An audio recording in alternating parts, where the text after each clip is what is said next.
Hi, I'm Diana Scott Horn, founder of the Benefit Link. Today we are going to talk about what is the process to get on Medicare. I hear so much, we're in all 50 states, people calling, and it's a universal concern. What do I do to get the process starting? I'm about to turn 65. Well, the first thing, very simple, that you want to do is go on ssa.gov, which is a Social Security site, to get signed up for your Social Security account and get your Medicare process started. If you don't feel comfortable getting on the internet, or you don't feel like you can navigate through a computer, you can call 1-800-772-1213. Now, Part A and B are both necessary to start the process. Part A, typically, it's going to have no additional cost because Part A is something that you've worked for your whole life. So as long as you have 40 quarters or you've worked equivalent to around 10 years, you're not going to have to be concerned with any kind of additional premium for Part A.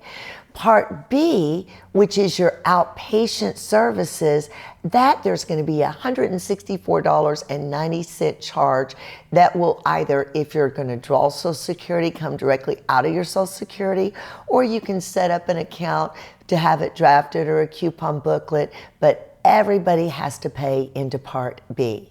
Part A is your hospitalization. Again, as long as you've worked 40 quarters, you don't have to pay for that. Part B is all your outpatient services. That is a must.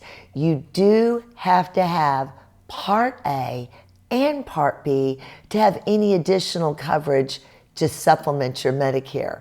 Whether you're getting a Medicare supplement where Medicare is your primary and your insurance is secondary, you're required to have Part A and Part B. If someone is entertaining an Advantage plan, which is a replacement to Medicare, you still are required to have Part A and Part B. So there's a couple of periods that you want to be familiar with. One is your IEP, which is your initial enrollment period into Medicare. It means your first time ever to get on Medicare, whether that's through disability or whether it's through aging into Medicare. This is your initial period. So my sister, she was a juvenile diabetic and she had had a kidney transplant in her young years. And so she went on disability. And if you're on disability for 2 years, you automatically qualify for Medicare. So she got on Medicare due to Medicare disability at the age of 23. That was her IEP, her initial enrollment period.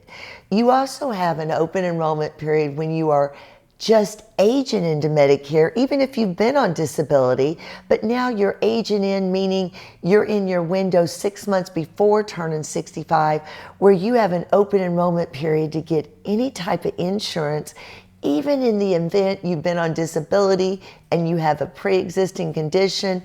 During your open enrollment period, meaning just aging into Medicare, you're able to get any insurance you want without having to qualify. That period for Medicare supplements is 6 months before and after your 65th birthday that you're eligible, where you do not have to qualify. There is also an AEP, which is your annual enrollment period. Sometimes people refer that as an open enrollment period, where once a year between October 15th and December 7th, you can make election changes. Now, the reason it's not like your initial open enrollment period, during that period, you still have to qualify when you're making changes as far as Medicare supplements. Always. Your AEP is for changes on your drug plan, which is a PDP, your prescription drug plan, or if you replaced your Medicare and got on an Advantage plan, that's a time to change an Advantage plan to Advantage plan, or perhaps get off the Advantage plan and get on a Medicare supplement. So the AEP, the annual enrollment period, is election changes for your drug plan and Advantage plans. That runs October 15th through December 7th. Note this, there is a lot of confusion as far as if somebody gets a standardized Medicare supplement, do I have to wait until my annual enrollment period to make a change if perhaps I decided I wanted to go a different direction or I had a premium increase? The answer is no.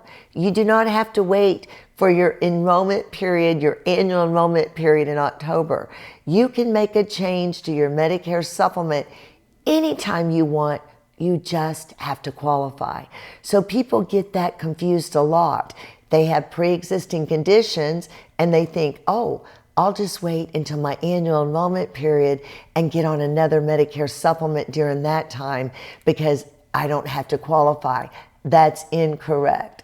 Even if you wait until October 15th to change Medicare supplements, health-wise, you have to qualify within the conditions.